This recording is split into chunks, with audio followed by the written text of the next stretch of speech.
agradecer a la Organización Médica Colegial el poder acoger la presentación de este libro, y gracias al presidente, a Juan José Rodríguez Endín, por esa apertura de esta casa para poder hacer, bueno, pues un pequeño espacio de reflexión sobre, en este caso, un tema que tiene, yo creo que una gran trascendencia sanitaria, trascendencia social, trascendencia económica, trascendencia política. Y mi primer agradecimiento va para la Organización Médica Colegial. También les quiero agradecer a todos ustedes su presencia, y aprovechando que entre las personas que asisten hay colaboradores del libro, pues darles las gracias también por eso, y luego decirles que me gustaría hacer una foto también, que pudiéramos estar todos juntos, porque son también protagonistas de este libro.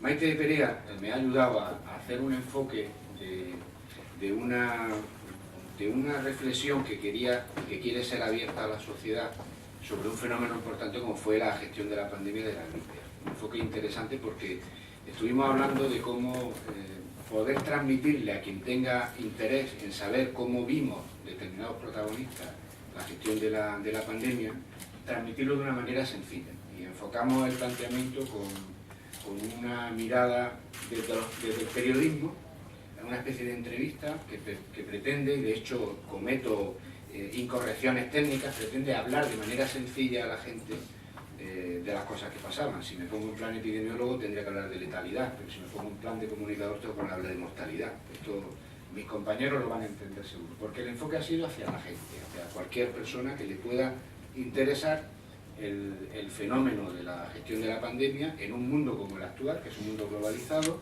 en el que estoy seguro que volverán a aparecer nuevas alertas de salud pública, nuevas pandemias, y lo único que pretende es, creo que con la obligación de dar cuenta, pues abrir un poco una reflexión lo más completa posible de lo que pasó hace 5 años. La reflexión se hace con la mirada de hace 5 años, no con la mirada del momento, del día a día, que fue evolucionando de una enorme incertidumbre a mayor certidumbre con el paso del tiempo.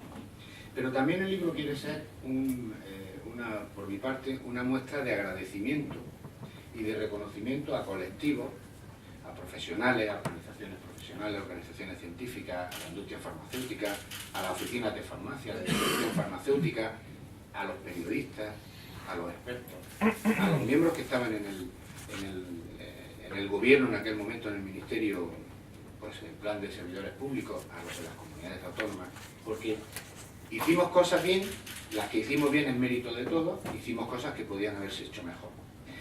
Lo que pasa es que yo hago una aproximación que es un ejercicio muy arriesgado, porque la gestión de la pandemia de la gripe A es una gestión mundial y está influida por situaciones que se daban fuera de nuestras fronteras. Algunas de estas cuestiones las comento en el libro. Si un experto de la Organización Mundial de la Salud en Ginebra hacía unas declaraciones que pudieran ser más o menos polémicas, esas nos rebotaban a nosotros. Y si se decían barbaridades, se nos imputaban a nosotros. Todos éramos miembros de la gestión para la ciudadanía de este proceso, pero realmente es un proceso complejo, porque una cosa es juzgar lo que hizo el gobierno, lo que hicieron las comunidades autónomas en España, y otra cosa es cómo contamina, para bien y para mal, lo que se hace en el conjunto del país, en un mundo globalizado, donde inmediatamente, yo recuerdo conversaciones con periodistas que me llamaban en móvil diciendo: oye, Pepe, acaba de salir esta noticia fechada en Dakar, que dicen no sé qué, oye, explícame que lo entienda, ¿no? Porque automáticamente eso influye. Pero eso está ahí. Las dudas sobre la independencia de la OMS están ahí, pero nos contaminan a todos. Entonces, es un ejercicio arriesgado, yo soy consciente. Y aunque tengo algunos posicionamientos en el libro, lo que he procurado es ofrecer, dentro de lo que sería, permítanme la pedantería, de decir, de estar, digamos, la suerte de estar en la sala de máquinas del Ministerio y del Sistema Nacional de Salud, contar mi versión, que es muy honesta y muy sincera, pero no ofrecer solo mi versión, sino que ofrezco la versión, aunque sea no tan extensa como la mía, de 40 y tantas personas, ex consejeros de Sanidad, como el consejero Güemes, o el de Valencia, Manolo Cervera, del Partido Popular, María Jesús Montero, Marina Yeli o Vicente Tomás, del Partido Socialista, visiones de todos los grupos parlamentarios que tuvieron relevancia: FIU, Partido Popular, Izquierda Unida, Partido Socialista, visiones de periodistas de diferentes medios que tuvieron que estar muchos días trabajando y tratando de, y además con un trabajo de enorme calidad, tratando de transmitir a la ciudadanía lo que estaba pasando, también se ha pedido. Es decir, hay presidentes de organizaciones profesionales, los dos sindicatos mayoritarios con los que tuvimos que trabajar porque esto tenía una implicación en el ámbito laboral. Es decir, no es solo mi versión, es la versión de mucha gente. Se puede estar en desacuerdo con absolutamente todo, es lógico, en esta vida todo es opinable, pero es una visión privilegiada, porque hemos estado ahí, y yo cuento cómo hemos hecho las cosas y las cosas que nos influyeron, cómo resistimos a determinadas presiones, algunas cosas que podíamos haber hecho mejor, qué planteamientos hicimos en la Unión Europea y en la Organización Mundial de la Salud. Lo único que pretendo es que quien tenga interés en el fenómeno, al leerlo, pueda contestar sus propias preguntas. Yo doy alguna opinión, lo que cuento son hechos, las conclusiones que las saque cada persona que las quiera sacar. Y si alguien me pregunta por conclusiones, yo tengo las mías.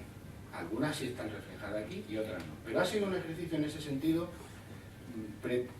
que pretende que algo que concitó la preocupación del mundo entero, algo que concitó la preocupación de los dirigentes de los gobiernos del mundo. Aquí hay una aportación de José Luis Rodríguez Zapatero donde cuenta su visión del tema, pero no fue el único presidente del gobierno del mundo que intervino en un fenómeno como este. Algo que costó mucho dinero, pero algo que a su vez puso de manifiesto que tenemos muchas cosas positivas en este país. No solamente que teníamos un sistema sanitario. Por cierto, yo dudo de que hoy hubiésemos dado la misma respuesta. No porque el gobierno sea diferente solo, fundamentalmente porque la crisis económica habría hecho plantearse si hacer determinadas inversiones en mi pronóstico, lo que creo que hubiese sucedido, y a lo mejor nos hubiésemos equivocado. Pero todos los gobiernos del mundo se preocuparon de este tema, dedicaron recursos, y yo creo que es obligado dar cuentas. Deberíamos de acostumbrarnos a dar cuentas, todos. Aquí planteo la necesidad de que dé cuenta la OMS, incluso hay una página web para, digamos, difundir el libro, pero en la que ya he situado evaluaciones que no cabían aquí, que la propia Organización Mundial de la Salud ha hecho del proceso, son sus evaluaciones.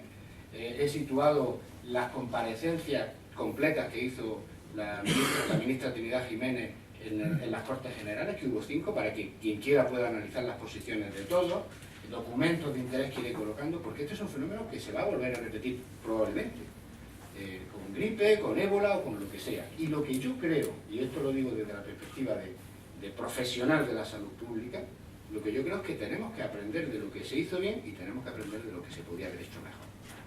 Y esa es una aportación que es fundamentalmente el motivo de escribir este libro, que creo que está aquí. Dentro de lo que cabe, porque claro, tiene una extensión, podría haberlo hecho mucho más voluminoso y podría contar muchos más detalles. Pero básicamente aquí están las cosas que sucedieron. Y sí que me gustaría que sirviera para abrir un debate, o para que a quien le interese cómo hacer las cosas mejor, pudiera tener alguna clave más de quien tuvimos determinada responsabilidad. Ahora bien, yo tengo la impresión de que el tiempo ha contaminado pero además la ha contaminado bien la visión del fenómeno. No es lo mismo hablar 5 años después, sabiendo cuál fue realmente la trascendencia sanitaria de la pandemia, que hacerlo inmediatamente cuando están sucediendo las cosas, o cuando hay un goteo de personas que fallecen, jóvenes, sanas, mujeres embarazadas, que generan alarma social. No es lo mismo una cosa que otra. Y a mí me parece bien que además, con el tiempo, se pueda tener una visión crítica de lo que sucedió. Pero también alerto que podríamos estar equivocándonos de que las cosas que sí se hicieron bien y que salvaron vidas, porque aquí se salvaron vidas, fruto fundamentalmente de la tensión con la que se organizaron los servicios sanitarios para detectar precozmente determinados casos, que por la intervención en el ámbito de las unidades de cuidados intensivos y por la utilización de nuestro sistema sanitario pudieron salvar la vida, pudiéramos estar perdiendo lo que de positivo tuvo también organizar una respuesta asistencial a una enfermedad nueva, que afectó y que generó muertes, y algunas de ellas muertes en determinado tipo de personas que no tenían factores de riesgo como habitualmente se espera cuando estamos hablando, por ejemplo, de la gripe. Una última reflexión. Cuando estábamos escribiendo el libro surgió la noticia del ébola y del traslado del padre Pajares a España. sabíamos que no es el mismo fenómeno, ¿no? Pero curiosamente aparece esta noticia en el mes de agosto, que es un mes que informativamente tiene más espacios para las noticias más novedosas o más dramáticas, o en fin, llamémosle lo que queramos, y pensamos, Maite y yo, que alguna reflexión había que hacer al respecto. Era muy prematura, faltaba información. Sí que veíamos que comparando, son fenómenos diferentes, pero comparando lo que nos sucedió con la pandemia de la gripe A lo que estaba sucediendo, y luego con el paso de la semana hemos visto, hay una enorme diferencia. No solamente me refiero a la enfermedad y a las personas que afecta, sino a la información. Nosotros estamos todavía sin información oficial en España.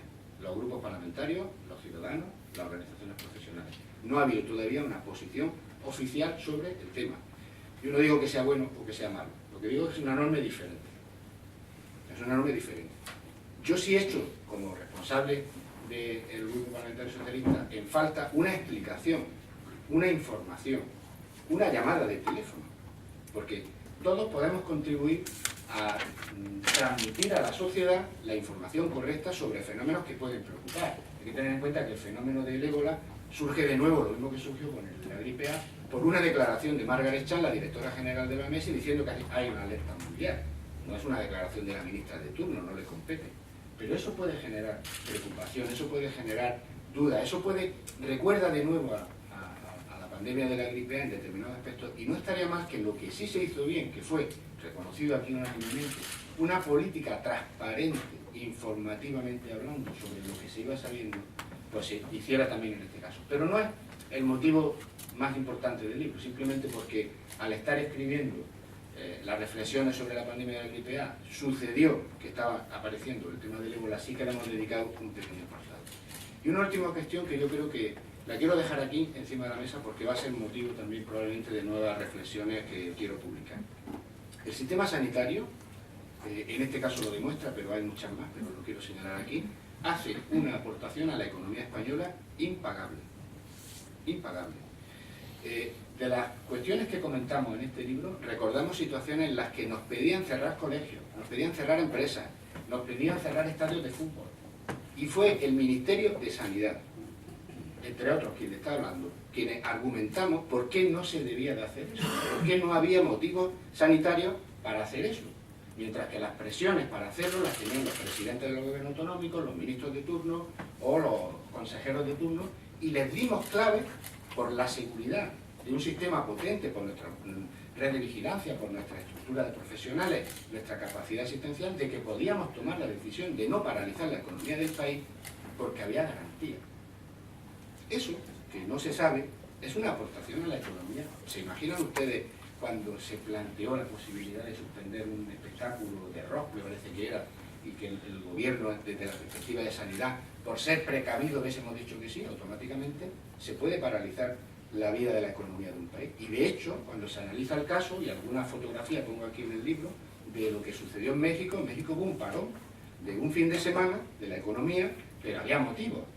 Se estaba extendiendo de una manera tremenda una nueva enfermedad, había casos numéricamente importantes de muerte, y había pánico, y había que parar la difusión de la enfermedad. Había una motivación sanitaria a una paralización de la economía. Pero en este mundo que vivimos, donde las informaciones corren tanto, el mimetismo es algo automático. Por lo tanto, la posición que permitió no cometer lo que hubiese sido un error tremendo desde el punto de vista de la economía, hubiese tenido un impacto muy serio en términos económicos para la productividad del país, fue precisamente el hecho de tener un sistema sanitario que estaba homogéneamente detrás de la ministra Trinidad Jiménez, haciendo su trabajo bien hecho. Esto probablemente es poco conocido, queda mucho más conocido en los debates sobre si se compraron muchas pocas vacunas, si la OMS tenía una independencia, que son súper importantes, y que aquí hay algunos datos para entrar en esos debates, pero quedan ocultos debates como estos, donde un sistema sanitario público, y por eso apostamos por un sistema sanitario público, es también muy importante, no solamente porque cura, porque previene enfermedades, porque atiende a la salud de las personas, sino porque también contribuye a la economía de la salud cuando se dan situaciones como esta de alertas de salud pública. Esta sería, digamos, la exposición que yo quería transmitir. Reitero el agradecimiento a todas las personas que han participado, y seguramente será un quien tenga bueno, pues yo creo que la amabilidad de dedicar su tiempo a leer lo que aquí hemos hecho Maite y yo, pues seguramente tendrá respuestas a algunas preguntas. Las respuestas podrán gustarle o no, y a lo mejor le surgen nuevas preguntas, y si surgen nuevas preguntas, pues podemos escribir otro libro. Muchas gracias. Bueno, pues yo, antes de dar paso a las preguntas y comentarios que queráis hacer, y me toca moderar, yo me gustaría, por la parte que toca a las profesiones sanitarias, agradecer desde aquí, que no sale, probablemente tuviera que salir, un comportamiento excepcional de un grupo de profesionales, a todos, a muchos le pongo la cara, pero a todos no, que pusieron mucho sentido común y se arriesgaron a emitir juicios en un momento donde era muy difícil. Un grupo que se llamó Calma. Creo que hay que agradecerles, supongo que estaban trabajando, pero no tiene tiempo de estar aquí con nosotros, pero puesto que para la parte de que nos toca la DC estamos aquí, yo creo que a ese grupo que es muy frecuente que surjan cosas así en la profesión médica, hay que agradecer el comportamiento que tuvo, sobre todo lanzando mensajes de tranquilidad y sobre todo información a los profesionales y a la gente que le quisiera escuchar. Te doy la palabra. Nuria. Sí. Bueno, decías que hicimos las cosas bien, pero algunas podrían haberse hecho mejor. ¿Qué se hizo? ¿Qué se podría haber hecho mejor? ¿Qué tenemos que aprender para la nueva crisis? Bueno, y la segunda pregunta es si se puede culpar de todo lo malo a la Organización Mundial de la Salud. Bueno, vamos a ver, yo creo que se pudo haber hecho mejor por parte del gobierno de España, pues no estaba condicionado por la gestión de la pandemia, y lo comento en el libro. La dependencia de la Agencia Española de Medicamentos estaba en el momento en el que surge la pandemia en manos de la subsecretaría, en el Ministerio. No estaba en manos de la Secretaría General de Sanidad. Cuando hay determinadas situaciones, el hecho de que organismos como este que estoy comentando no estén bajo la misma unidad de mando genera un esfuerzo adicional, la necesidad de un esfuerzo adicional. De hecho, cuando pasaron pocos meses, la ministra Trinidad Jiménez pasó la Agencia de Medicamentos a la Secretaría General de Sanidad. En ese sentido, no es que fuera una mala gestión sino que no tener, cuando aparece la pandemia, ese organismo donde debería estar, nos generó alguna dificultad, que no fue menor cuando estábamos en el debate sobre las vacunas. Porque el debate sobre las vacunas es diferente si se hace antes de la pandemia, y ahí doy claves de que nosotros, que se nos planteó hacer un precontrato, como hicieron otros gobiernos, dijimos que no, y le ahorramos, entre comillas, al erario público en torno a €1 por habitante al año, es decir, unos 47 millones de euros al año, simplemente por tener la preferencia en caso de que hubiera una pandemia para luego recibir la vacuna. En esto se portaron luego muy bien las compañías farmacéuticas,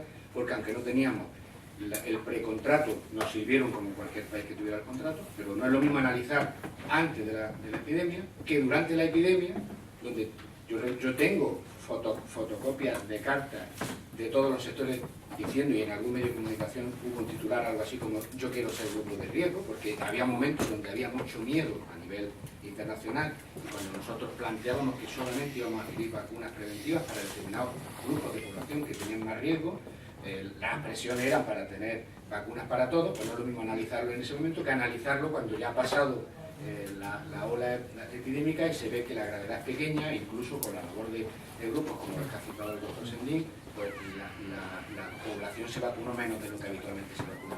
Bueno, pues lo mismo sucede con cualquier tema, no es lo mismo analizar la gestión antes, no había problemas, luego el hecho de que la Agencia de Medicamentos no estuviera en la Secretaría General de Sanidad no era un problema, durante sí fue un problema. Un problema grave, pero esa es una de las cosas que, por ejemplo, rectificamos. Porque cuando hay estas situaciones, la unidad de mando es importante. Segunda cuestión, a mí me parece que en clave Unión Europea, también lo señalo en el libro, se pudo hacer mejor, y aquí tengo que decir que nosotros como gobierno hicimos propuestas que no tuvieron éxito, pero las planteo como elemento cara al futuro: comprar las vacunas todo en una compra centralizada y asegurar que no solamente los países ricos, los que tenían contrato y los que no teniéndolo éramos ricos y por lo tanto podíamos tener una cierta relación directa con la industria farmacéutica, tuviéramos primero las vacunas, mientras que otros, por ejemplo, hubo países como Polonia que se quedaron sin vacunas. Hoy el caso polaco lo cuentan como un éxito de Polonia, ¿no? Polonia es que no tenía vacunas. En los primeros momentos fuimos los países más importantes los que nos llevamos las vacunas. Por lo Por tanto, un elemento de solidaridad que la ministra Jiménez planteó en el primer Consejo de Ministros de la Unión Europea, que en el que tratamos esta cuestión, y que no se nos hizo caso, es imprescindible. Cuando proceda en una situación como esta comprar vacunas, que otra discusión es cuántas y cómo y a qué precio, que sea un planteamiento de la Unión Europea para conseguir el mejor precio posible, pero sobre todo para conseguir la respuesta de la Unión Europea equitativa para todos. Esto sería otro elemento de mejora, porque si llega a suceder que la pandemia, en lugar de tener un comportamiento leve en la enfermedad, lo hubiese tenido grave, en Europa hubiese habido un enorme problema por las desigualdades que se habrían visto entre la Europa rica y la Europa pobre. ¿De acuerdo? Y un elemento enormemente importante, por dar alguna más a la pregunta que me has hecho, sería, yo creo que la Organización Mundial de la Salud no lo hizo bien en cómo comunicó la alerta pandémica. No puede ser que las autoridades sanitarias nos enteremos por internet, por una declaración que hace la Directora General de Salud de la Organización Mundial de la Salud, anunciando que se va a declarar la alerta pandémica y diciendo literalmente que el mundo está en peligro. Y las autoridades sanitarias que habíamos trabajado, no solamente España, todos los gobiernos, habíamos trabajado obligados por el Reglamento Sanitario Internacional. No olvidemos esto en los debates. El Reglamento Sanitario Internacional es una ley que nos obliga a las autoridades sanitarias a aplicar las medidas que dicta la Organización Mundial de la Salud. Y si no las aplicamos, se nos puede llevar a los tribunales. Por lo tanto, no son caprichos de las autoridades sanitarias. Bueno, vamos haciendo, siguiendo las indicaciones que surgen cuando la gripe aviar aparece en el año 2005-2006, nuestros planes de contingencia y de preparación, que fueron importantes para luego actuar aquí. Y estamos todos alineados en los planes que hay que aplicar y nos enteramos que hay que aplicarlos por la prensa. Eso no es razonable. Pues eso es un elemento que debe de revisarse, porque las relaciones tienen que ser formales, oficiales y dando instrucciones precisas, porque en algunos momentos tocamos de oído. Lo que pasa es que acertamos, menos mal que en el Ministerio teníamos muy buenos profesionales de salud pública, en las comunidades autónomas también, y que en la cúpula del gobierno, en el Ministerio, había gente que sabíamos de salud pública, pero sospechábamos que México y España estaban relacionadas, y tardaron 48 horas en aparecer los primeros casos. Pero estábamos tocando de oídas porque la Organización Mundial de la Salud todavía no había dicho nada, oficialmente. Inmediatamente constituimos un equipo de emergencia en el Ministerio, y ese fin de semana, menos mal que lo hicimos, pero no porque hubiera ninguna directriz o ninguna información. Y entonces, eso son algunas de las cosas que se podrían haber hecho mejor. Y la segunda pregunta es si la Organización Mundial de la Salud realmente es la culpable de todos los errores. No, en absoluto. Yo creo que es evidente que no. La Organización Mundial de la Salud tiene una responsabilidad. Yo creo que hubo cosas que la OMS hizo muy bien y otras que no hizo bien. Lo que yo creo que la Organización Mundial de la Salud tiene que hacer es evaluar y dar cuenta. Algunas de las evaluaciones que han hecho no se conocen, pero están disponibles. Yo, de hecho, en mi página web las he puesto. Pero no, la responsabilidad de cómo está el mundo en materia de determinantes de la salud no es de la Organización Mundial de la Salud, es del mundo. Básicamente, el cómo aparecen estas enfermedades, el por qué afectan más en unos casos que en otros, ahora lo estamos viendo con el ébola, la razón fundamental es la pobreza, de eso no puede dañar ni responsabilizar a la Organización Mundial de la Salud. En el libro se impregna en todas las opiniones que invita para participar que hay una especie de